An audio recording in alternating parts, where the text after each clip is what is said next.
సత్యసాయి జిల్లా మడకశిర మండలం మణూరులో గత నెల 29న జరిగిన వృద్ధురాల ముత్తక్క హత్య కేసును పోలీసులు ఛేదించారు. పట్టుబడిన నిందితులు అక్రమ సంబంధం కలిగి చెడు వ్యసనాలకు గురై హత్యకు పాల్పడ్డారని పోలీసులు చెబుతున్నారు.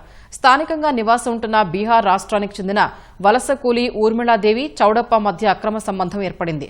జల్సాలు చెడు వ్యసనాలకు వీరు బానిసలయ్యారు. డబ్బు అవసరం కావడంతో ఒంటరిగా నివసిస్తున్న వృద్ధురాల ముత్తక్కను లక్ష్యంగా చేసుకున్నారు. ఆమె ఇంటికి వెళ్లి నిద్రిస్తున్న సమయంలో తలపై దిండు అదిమి పట్టి ఇనుప రాడ్డుతో గట్టిగా కొట్టి హత్య చేశారు.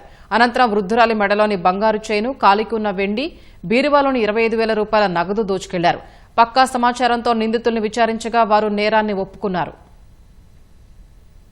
చనిపోయిన ముత్తక్క మునిమనబడినటువంటి బాబు యొక్క సాక్ష్యమే ప్రధానంగా ఉండింది.